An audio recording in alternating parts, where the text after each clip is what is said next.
The Quizmaster. When this is all over, I'm not answering any more questions. I'm not going to choose between the 6 wives of Henry VIII or explain the meaning of onomatopoeia. I won't care which is the longest river or the highest mountain. Famous footballers can dribble through my fingers, and celebrities and pop stars can fade away. I won't recall who signed the Magna Carta, or who discovered the tomb of Tutankhamun. As for Agincourt, Trafalgar and Waterloo, there'll be dates for others to fight over. Wembley finals, Wimbledon finals, Olympic finals will finally have no hold on me. Mozart and Da Vinci needn't darken my door again, and there'll be no capital in knowing how to spell Reykjavik. I no longer want to be the one people turn to for all the answers.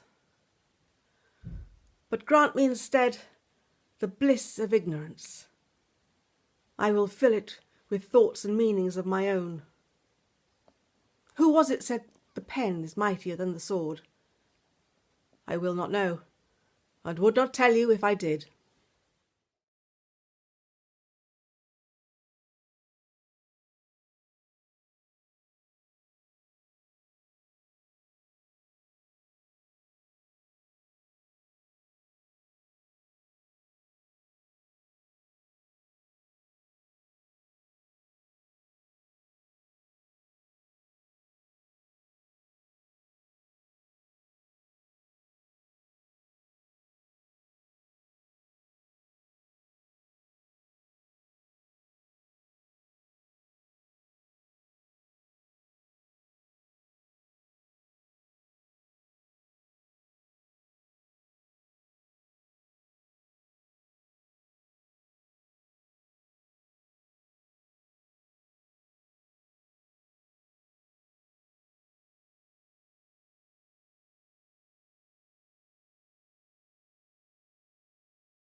At this time when we're all being forced to live our lives slightly differently, we're probably reappraising the things that we do value in life, and realising that perhaps we don't want to return to the world that we've all been forced to escape from completely.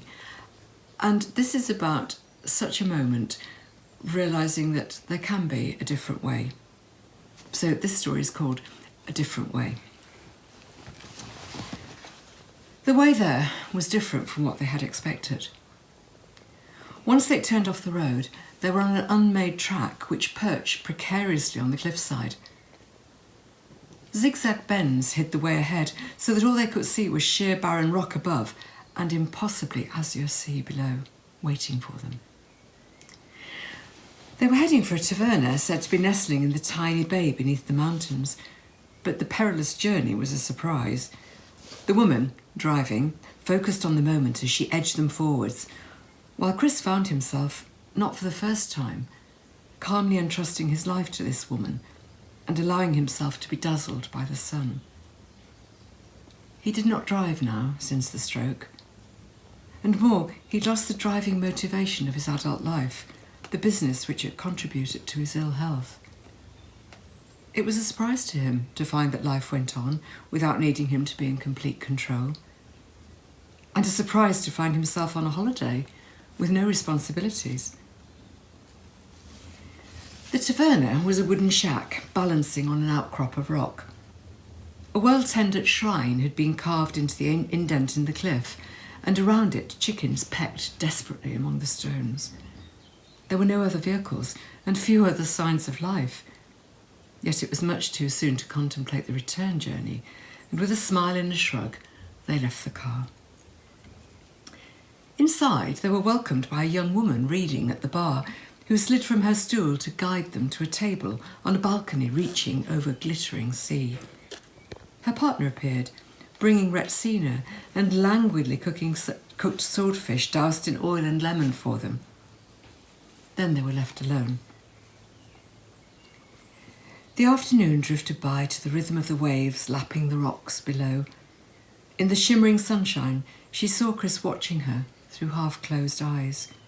This man who'd come so late and lately into her life, about whom she knew so little and everything.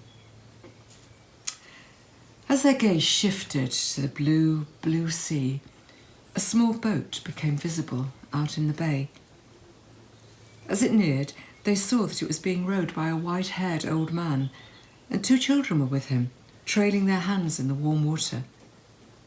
For the first time then, they realised that a man and a woman were swimming just below their balcony, and now the pair turned to paddle gently towards the approaching boat. Chris smiled at the realisation that this was the couple who'd so recently prepared their lunch, and that in the boat were their children, being brought from school by their grandfather. Soon, all were playing together in the water. "I've just realised," he said a little sadly, "that there's more than one way to live your life."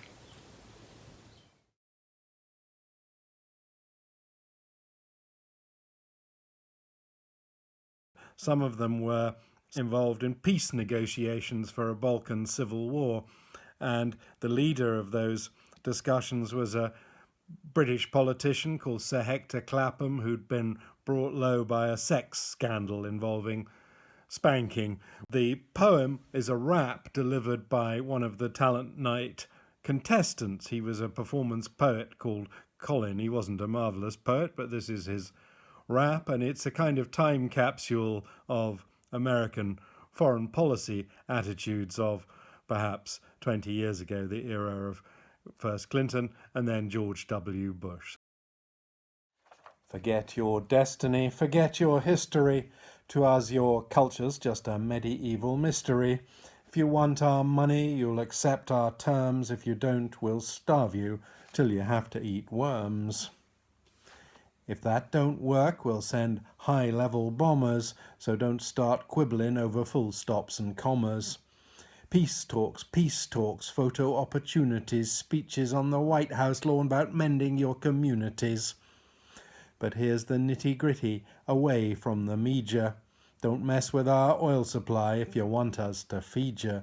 You'll buy our McDonald's, our Kentucky Fried Chicken, but your natural resources are there for our picking.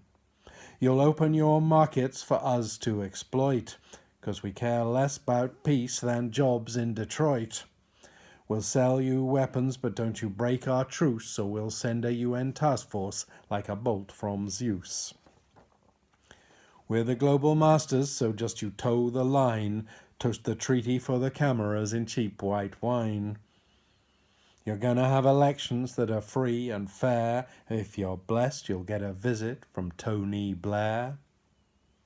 But one thing we're not offering is self-determination. To us, you're just a chess piece in our global domination.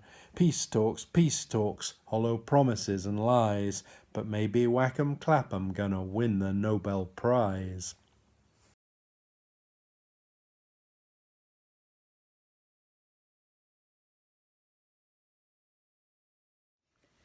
This poem was inspired by Robert Macfarlane's beautiful and poignant book, The Lost Words.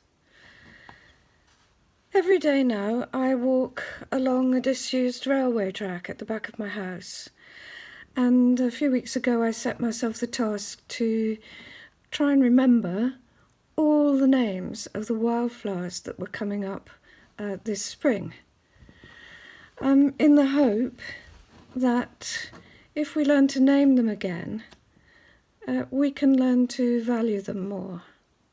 So this poem is called Baptism. At some point, the names began to slip away.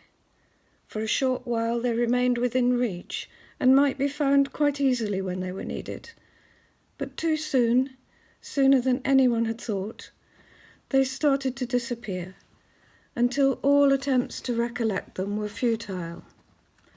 The names were lost, no longer shaped by mouths, existing only in forgotten books, banished to high shelves in spare bedrooms. Our grandparents still bound by the sound of words, would have tramped the old paths in country or in town, ways that were worn from daily walking, reminding themselves as they passed of the names of things, beloved and familiar, an incantation, a welcome. The bank of primrose by the railway line, the waymark hawthorn where you turned to take a short cut through the fields to the church, the glade where bluebells flowed in a wide river under translucent green beech leaves. The names were repeated every year in the same order, give or take a few days. Celandine, violet, primrose, cowslip, bluebell, and onward through the spring and summer haze until blossom became berries, catkins turned to cobnuts, and the bright red candles of horse chestnut brought the joy of conkers.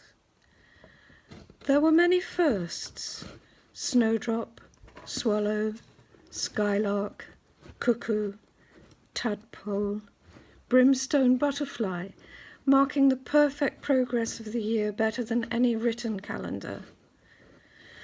The fields had their own names too, given for their usage, or their tenant, or some secret story of their own. The brickfields, Old Tom's Meadow, Lover's Peace. Directions were passed on in visual clues, a map of hedges held in the head. We cannot know that which we have not named. We cannot love that which we do not know. In this contained and cautious spring of walking close to home, the same path each and every day, savouring its newness like the child I was, I hear the names returning from the edge of memory: chickweed, bugle, blue alkanet, stitchwort, white dead nettle, jack by the hedge, sweet woodruff with its scent of new-mown hay. Bees bear witness as I baptize each one, calling them into being, watching them. In their allotted order, they find space and nestle down below the greening hedge in places they had never really left.